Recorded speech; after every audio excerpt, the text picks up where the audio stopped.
Are you the mother of Alaina Petty? Yes. May I approach the witness, Your Honor? I'm going to show you what's been marked as State's Exhibit 34. Is this your daughter, Elaine? Yes. Will you please show the jury the photograph?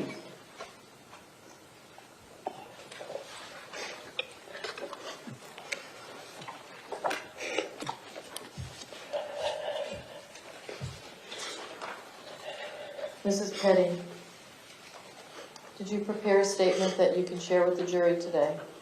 Yes. Would you read it for us, please? Okay.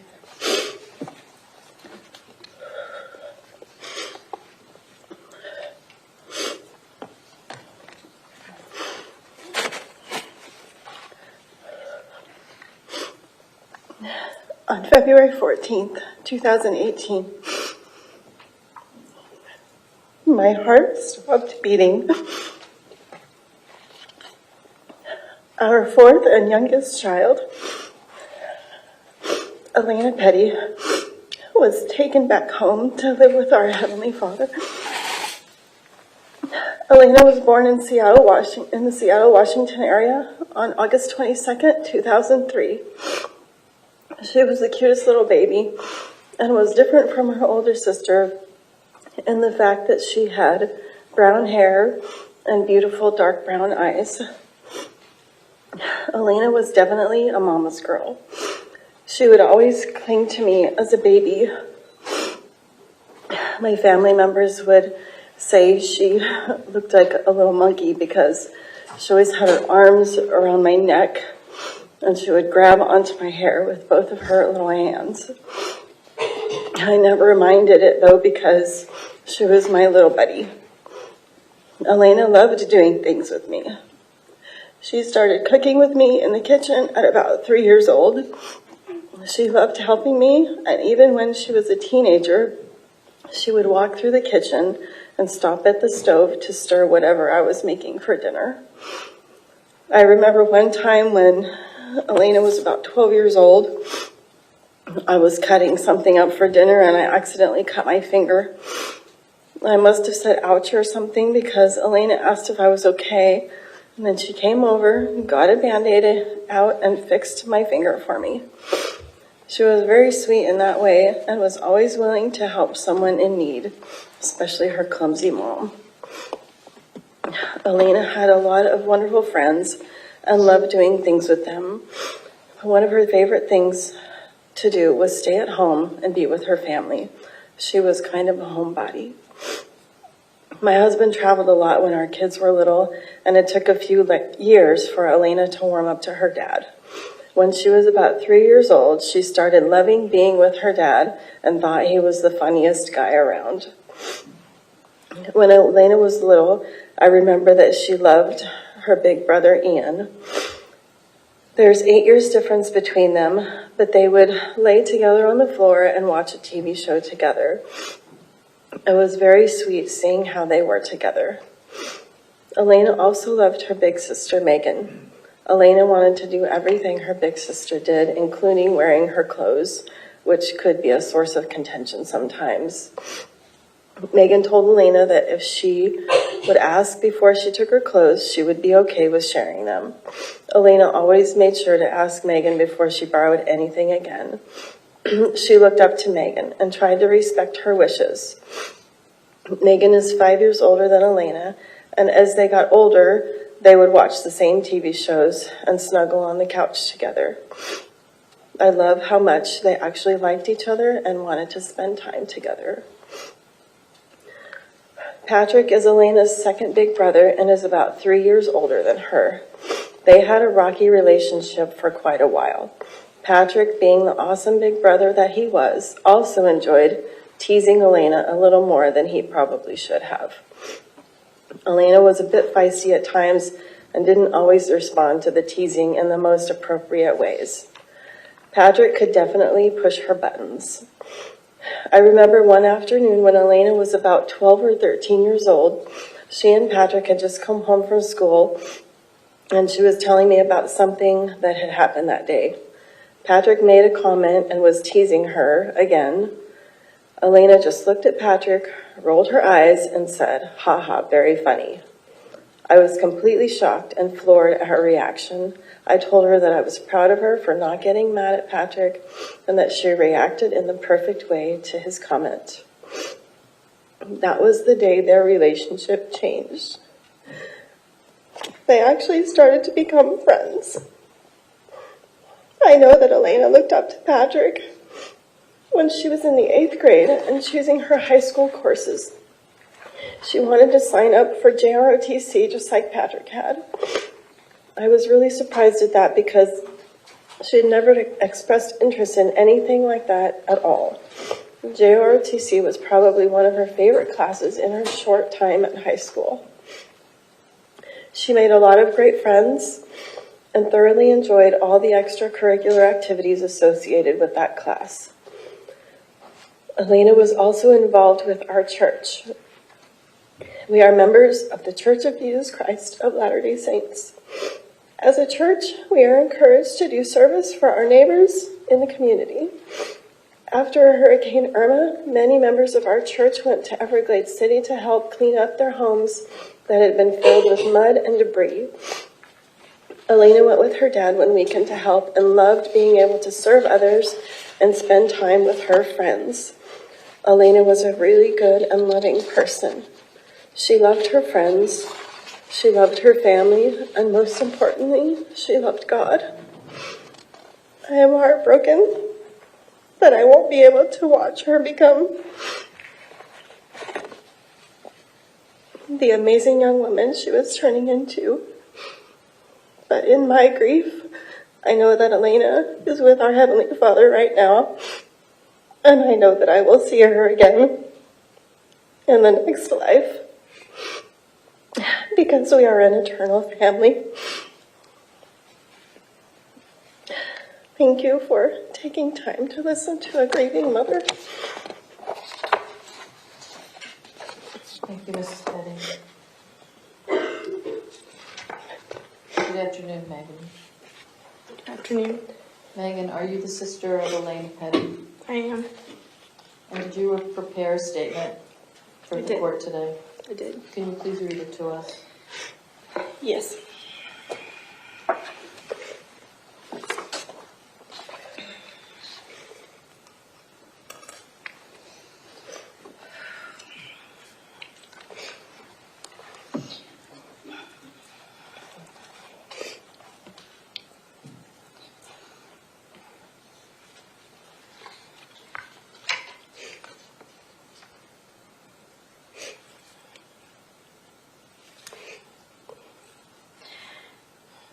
My name is Megan Petty. I'm Alaina Petty's older sister, and she was murdered in classroom 1216 on February 14th, 2018. Today, I will attempt to share with the court at least a small portion of how my family has been impacted by her murder.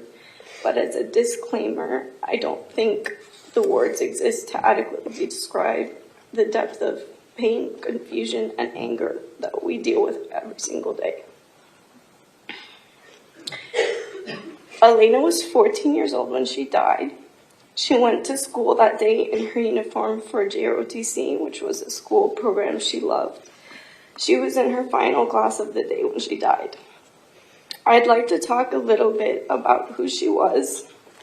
I am 5 years her senior, but in many ways, she was more grown up than I feel I ever will be. She's very smart, extremely confident, and she shined with integrity, which is a challenge, especially at that age.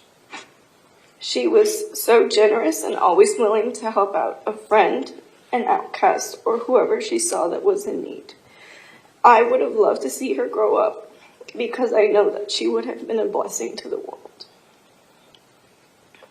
What I most looked up to her for was her heart. She loved her friends and her family so much, and she expressed it in a way beyond her years, as she would tell you exactly how she felt about what you were doing and whether she thought it was wrong or right, and somehow found the words at the tender age of 14 to do it in a way that showed She loved you and really cared about your choices because they would affect your future.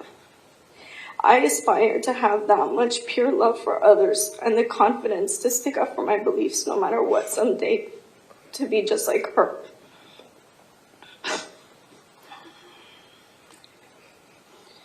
I try my hardest, but her loss makes me feel empty. And like truly loving anyone ever again is impossible. She was an angel on earth, and she should still be here.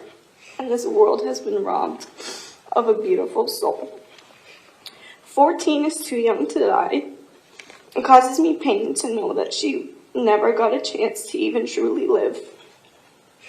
She never got her braces off. She never had her first kiss. It causes me pain to know that she never went on a first date or felt the nerves and excitement associated with that uncharted territory. And it hurts me to know that she never got asked to the prom. It causes me pain to know that she never got to fall in love. She never got to experience heartbreak and come out stronger and wiser. It causes me pain to know that she'll never go get her driver's license. She'll never feel the satisfaction of getting her first paycheck at a job. She didn't get to pick what college she wanted to attend or feel the anticipation of waiting for that acceptance or rejection letter.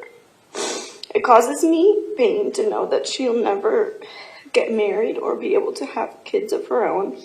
And she probably hadn't even begun to think about those things because she was supposed to have a lifetime to figure that out. On Christmas in 2017, 2 short months before her murder, we found out that my sister-in-law was pregnant. Alaina was so excited to be an aunt, and it hurts our whole family to know that she never got to meet my nephew. She didn't even get to see an ultrasound. She missed his birth, and she's missed the birth of my second nephew. They're now 2 and 4, and someday we're going to have to explain to them why they have 2 aunts, but I'm the only one here.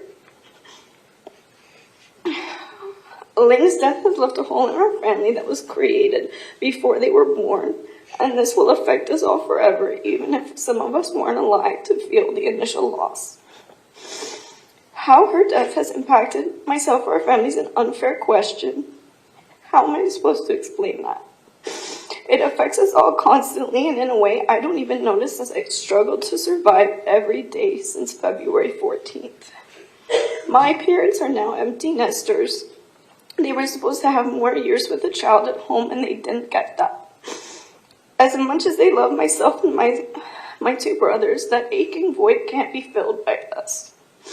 Instead of Alaina getting her diploma, smiling for a picture, and feeling accomplished, my parents walked across the stage to get a box with an empty cap and an empty gown and an honorary degree that she should have had the opportunity to earn herself. They lost their baby, and no one and nothing can replace a child. I can't fix that pain for them, and it would be equivalent to insanity to even try, and it's hard to see them suffer and know that I can't fix it. I've always considered myself to be a strong person, but I quickly found out that this was not the case. No amount of strength can prepare you for hours of waiting and worrying, only to see your parents come home with one of your siblings, but not the other one. They never deserved to be put in that situation, and both Patrick and Alaina deserved to walk back home through the door of our house that night. The fact that they did not come home together has affected me profoundly. I spent that time, I waited at home praying she was just injured. Even if she was really hurt, she would still be alive. I lowered my expectations to the lowest that I could handle in that moment, and it still wasn't enough. To say I was shattered would be an understatement.